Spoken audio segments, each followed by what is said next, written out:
Hello, YouTube, and welcome back to Brewing with Magic. Well, it's spoiler time, but not for a regular set. It's an anthology set, but so we have Will with us. Hello, Will. Hey everybody. But before we get into the cards, just real quick, when we hit 500 subscribers, we are going to be going live and having a YouTube live event where we're giving away all kinds of stuff. So please do your part and subscribe, which is the most important, and then rate and review. It'll mean the world to us. So thank you all very much if you already have subscribed and you are part of the Brew Crew family. You are amazing. And to everybody else, hurry up, push it, right? Just click it real quick. So how about we look at some cards, Will? Yeah, let's do it. Okay, cool. So as of the recording that we're doing right now, as of today, which I think will for you be a day ago or two, I don't know how time or math works, but they have now spoiled all the cards for Historic Anthologies 5?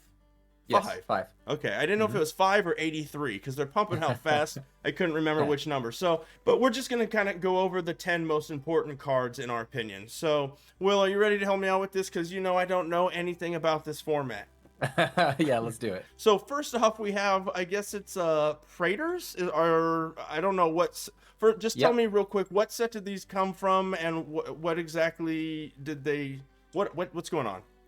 So these are probably five of the grossest cards to be printed at the time when they first came out. And these cards specifically were made to really change the way Magic was played, using creatures to really, we'll just say, either ramp up your deck, take over the actual gameplay itself. So altogether, though, all of these specific creatures are dangerous. Let's go over them one by one, and just real quick, if you would, just kind of tell me what it did in the meta at the time. And but yeah, I mean, I have read all these cards in advance, and I just to make sure, real quick, these were never actually standard legal, right?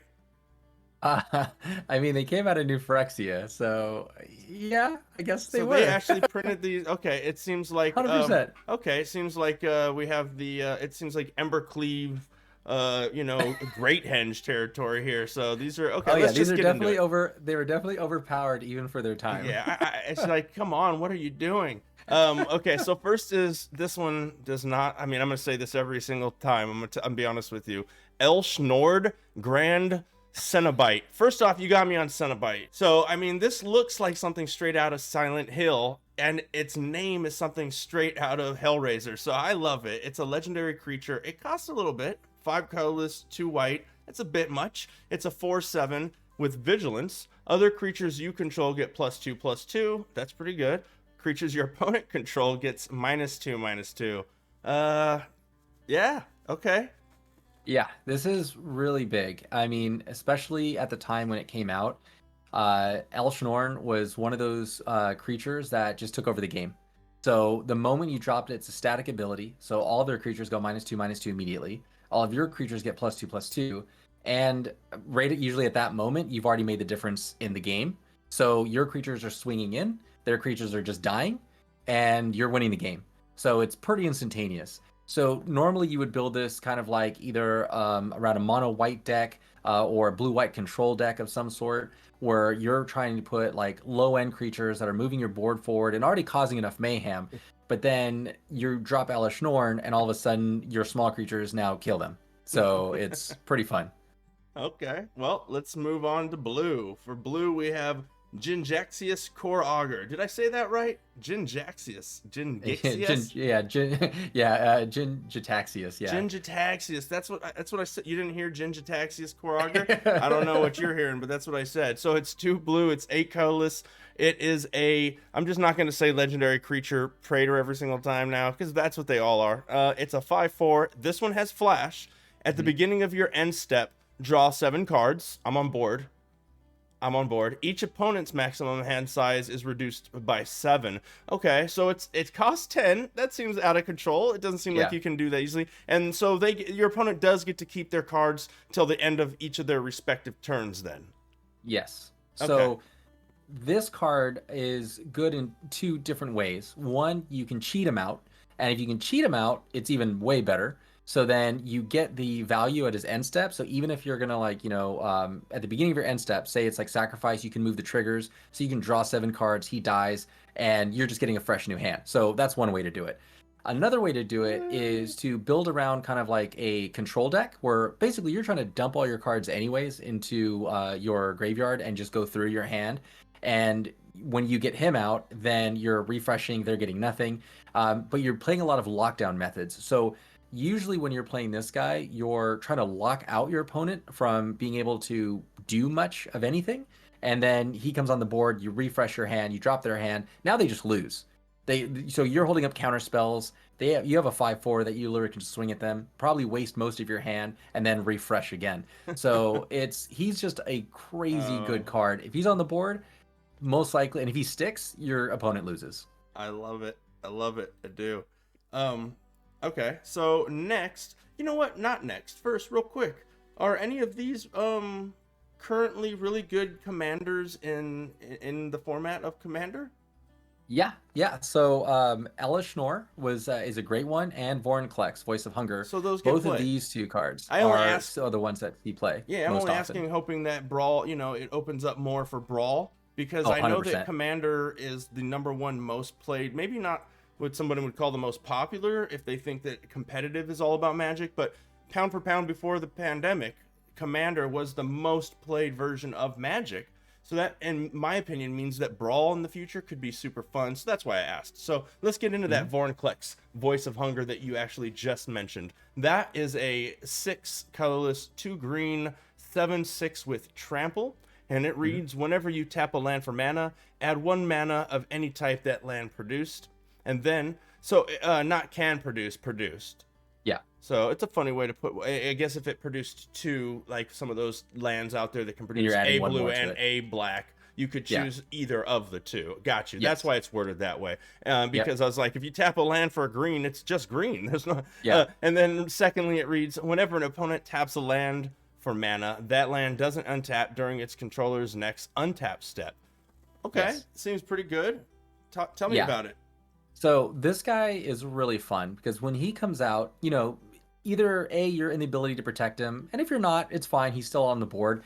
But if he's able to stick 1 turn, we'll just say 1 turn, then you are going off because now all your mana is producing 1 extra. So you're ramping up like crazy, and you already cost 8 to come out. So that means you have 16 to use for the very next turn. And then the other thing too is if your opponent decides to kill him, even on that turn to kill him, his land is considered now tapped until his next control step. So he still has to go through his turn and then back to his turn. So even though you kill it on your turn, when you go to untap, you don't get to untap. It still doesn't its thing. You're saying it's it's like because how it's on the side of the screen in Arena, or a temporary a temporary emblem, if you will. Yeah, because the moment he hits the board, that ability is now there. Okay. So if an opponent taps any land for mana, that now triggers the land does not untap during its controller's next untap step. That's good to know. Okay, well, no wonder that's so powerful. Well, one thing I'm noticing before we get into the next 2 is, so basically what you're telling me is if you resolve one of these 5, you probably are gonna win the game, is what it sounds like. It sounds like in most cases that's what these are. So let's see, what do we have for black? We have Shouldered Whispering One. 2 black, 5 colorless. It's a 6/6 with Swamp Walk. And it reads, at the beginning of your upkeep, return target creature card from your graveyard to the battlefield. Yes. Well, my luck is I'm going to be playing a game and I'm going to slam this on turn like 6 or 7 and have nothing in my graveyard. No, I'm kidding. I'm kidding. And then at the beginning of each opponent's upkeep, that player sacrifices a creature. That's horrible. Yep. So why this is so good is a lot of people would use Sheldred with one of these other Praetors.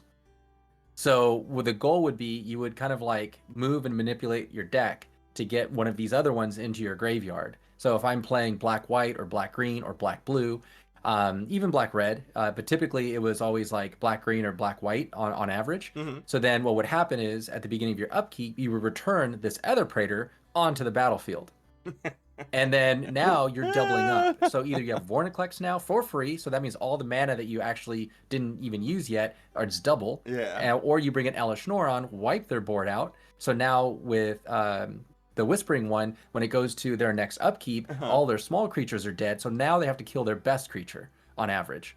So it's forcing them to make those choices. And Sheoldred is really good under that shell also, where you're manipulating your graveyard and putting other creatures in there. So he's really good, especially I could probably see him being one of like more of the top played if you're trying to do brawl and you're just going mono black and really just kind of manipulating the board. So altogether though, he's really good as a partner with other Praetors if you're trying to build a deck around him. Sounds like it's the MVP of the 5 so far. Let's see what we have with the red one. We have, which is Urbrask the Hidden, which is 2 red, 3 colorless for a 4/4. Creatures you control have haste. Creatures your opponents control enter the battlefield tapped. So it sounds pretty strong too, but you have to have definitely something else going on, and your opponent has to have creatures. So a little bit less. I mean, I guess the same thing with Elesh Norn. Your opponent has to have creatures for the -2/-2, but you have the +2/+2. But tell me about this one. So Urbrask the Hidden is probably not one of the strongest out of all of them, but you can definitely build a shell around him. He does come out a lot cheaper than the other Praetors. You know, being a 4/4, he's not going to get bolted, so he has to get removed a different way, or they have to like, you know, double, you know, bolt him some other way to get him off the board. But again, like a majority of these guys, if they stick, then it's what they offer you is what's so good.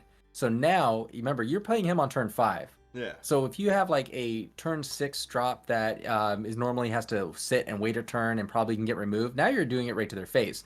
Or you can drop maybe a couple smaller creatures and do the same thing, and they're just coming out and doing direct damage. So a lot of it is a build around with him. But you're right. When he first touches the battlefield, it's kind of like a feel bad. Whereas in the other ones, yeah, they're not doing much either, but their payoff is I still think better. Like you get more reward from the others than you do out of Urbrask.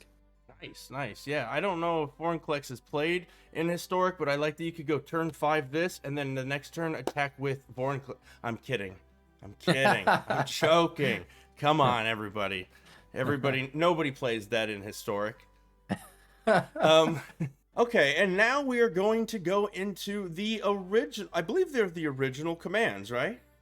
Yes. So I was going to say, I think they're the original. The reason I say that is I remember these ones. So that means they're probably old, like me and you. You're old too. He's older than I am, by the way. So he actually just had his birthday. Everybody, happy birthday, Will. He does not look 63. Oh, he's doing good. Up. So, and first I'm going to start on what is actually widely renowned as probably the best command there is in the game. Now, I say it's the best command. It is Kolaghan's command, and it is the red and black one. Now, it's obviously not the best if you're playing a white-green deck. You're going to want to play the other command. They're all amazing commands, but if you're playing the colors that support this is widely considered the best command. So it is 1 red, 1 black, 1 colorless. They're all instances, not like these whatever they're trying to give us nowadays in Strixhaven. So they're all instances. Let's just get that out of the way right now. And they're all choose 2.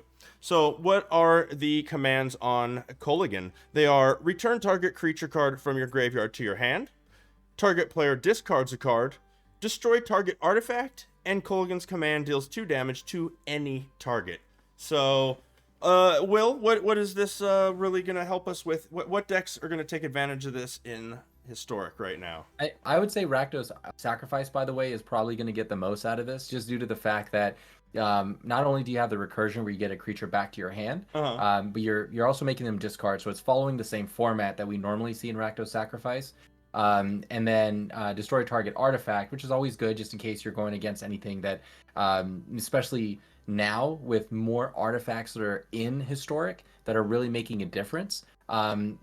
It's really going to make a more level playing field. So you don't have to run a red spell by itself, cycle of some sort to destroy an artifact or a flying creature. Now I can run Kolaghan's command instead, so I can get 2 values out of it. And then the other thing too is then 2 damage to any target. Now, some people like, you know, right at the beginning, you're like, oh, maybe I can blow up one of their artifacts and then kill one of maybe their mana dorks or one of their smaller creatures. Later on in the game, I'm just shooting their face and killing them.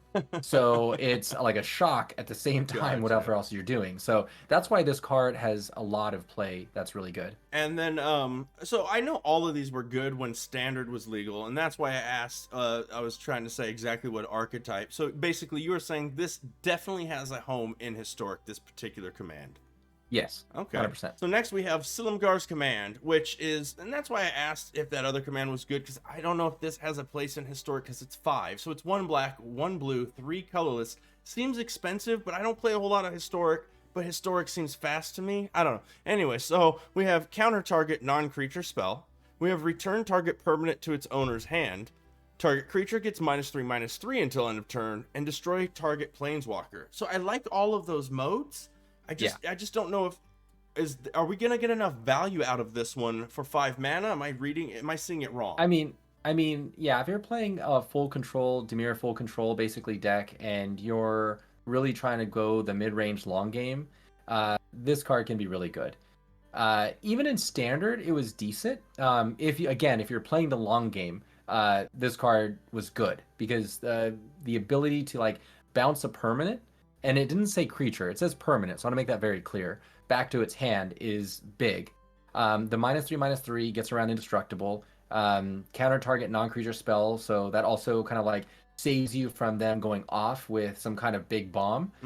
Destroying target planewalker, that was hit or miss. It just depended at the time. It could be very relevant now just because we have so many planeswalkers that are in a lot of decks. Historic, if you're seeing goblins though, and if you're seeing like elves, then you're not really going to see the planewalker side of this. But again, being able to stop some of the other stuff is great. I would say if you're not playing that 100% control shell, then this card is definitely going to be a little bit long-winded for historic, just due to the fact of how fast these decks right now in historic meta are. Long-winded way of saying maybe not. Ha! Anyways, next we have Dramoka's command, which is 1 white, 1 green. It's prevent all damage target instant or sorcery spell would deal this turn. So kind of like a fog, but even more so. Target player sacrifices an enchantment. Put a +1/+1 counter on target creature. And target creature you control fights target creature you don't control. So this, for the amount of mana that it costs, looks like it would fit well into the meta. Now, what shell do you think this would fit well into in historic at the moment? And do not say Selesnya. No, we have so many different counter decks right now that are available to really help progress the format. That at least we're seeing is that that +1/+1 counter is huge. Just how you can build around it. And Dramoka's command is probably one of the better Selesnya kind of like cards that we've seen in a long time, because it really has that multi-use, giving the +1/+1 counter, and maybe you have the ability to double your counters. So now you're actually giving 2 1/1 counters, and now you're having one of your creatures fight another target creature. Or maybe you're in a position where they're going to try to kill one of your better creatures, so you're like, fine, you know what? I'm going to stop that damage and also fight one of your creatures to kill it. So Dramoka's command is still probably one of the better commands for that archetype that we've seen, at least for Selesnya, just due to the fact they haven't got a lot that are multifunctional as much as this card is. So I honestly think if you're building a counter deck or going around that kind of like mindset, I think that card's gonna be really huge. Okay, well now we're gonna talk about the command that I know the best. And it's going to be real obvious why. It's because, as I've told you, I've always been a fan of Rush, because it is the best archetype that there is in the game. And that is Atarka's command. And that is 1 green, 1 red, and listen to these. It's the best one. No, I'm kidding. Your opponents can't gain life this turn, and that actually does, become relevant at times. Atarka's command deals 3 damage to each opponent. You may put a land card from your hand onto the battlefield, and creatures you control get +1/+1 and gain reach until end of turn. Now, I was pretty much, doing all of them except for the you may put a land on from your hand into the battlefield. Didn't really need that mode that much, but sometimes. But I loved that command. Tell us, is this fit in any archetypes at the moment? I'm thinking Gruul Rush. I know. So yeah, Gruul is going to be great with this, of course. Hey, it falls right into the color scheme, but the reason I really like this card so much because it ramps you and defends you at the same time. So say I have a mana dork on turn one. Turn two, I'm like, you know what? I'm gonna hold back for a second. Maybe you already dropped a creature and you want to swing at me, and it could be something of like maybe value to you. Then that turn, I can +1/+1, kill your creature, and also drop a land from my hand. So now I ramp myself at the same time. So it's fun because you can also use it for that aspect of it. But I tend to see this more often than not, being used for the doing three to their face, and then also out of a surprise tactic by giving all your creatures +1/+1 in reach. So typically that's what I normally see it for. But again, I think this card is going to be seen a lot as when this gets released. I think this is going to be this and Culligan's Command. I think are going to be the top two cards we're going to see more often. Okay, and then our last command, I believe, if I remember right, is pronounced a Jyoti's Command, or Yep. a Jody's Command, or a Judy's Command. Now I'll stick with the first one. It's 1 blue, it's 1 white, it's 2 colorless, and it is return target creature card with mana value 2 or less from your graveyard to the battlefield. That's not too bad, but for those colors, you're usually a control deck, so a little weird. Yep. You gain 4 life, counter target creature spell, too situational for what you're getting, and draw a card. So for 4 mana, this one always, this in my opinion, even when it was legal, out of Yeah. all of them was it was the dud, if you would. I just think right now, though, in historic, especially with standard, how many life gain, like we see life gain angels, we see mono white life, now build a life control deck. And I just think it's possible with this card now, just due to the fact that you can gain 4 life, and counter spell if you need to. But I'm more about the gain 4 life, draw a card. If I'm building a life centric deck around this, and then most of those creatures that are giving you the most value at such a small amount for like a 1-drop or a 2-drop, now you can bring them back also. So I think with playing in paper format, I don't think you were going to see much value out of it. But I feel like with the cards in the limited historic format that we have, I think there's actually a better shell for this card than there is for the Soulgor's Command. Well, In my any of opinion. our subscribers who watch on a regular basis will know I love aging myself, so I'm sorry, but I give this 2 thumbs down. I don't like this one, but you know what? Oh, I do. I was gonna say that brings me back to Crackling I with was Power. gonna say, hey, can I say my? But I will admit that I think Crackle with Power is one of the best X damage spells in the game. Now that I have played with it more, so I definitely missed on that one. Will. So, before we go, I just want to just note real quick a few more cards. In fact, Will, would you go ahead and tell them what the 4 cards are, read them off real quick, just so that they know what they are, and then we'll shut it down for the day. It's time to go. Yeah, so I basically had 4 honorable mentions that I really liked when I went through this set.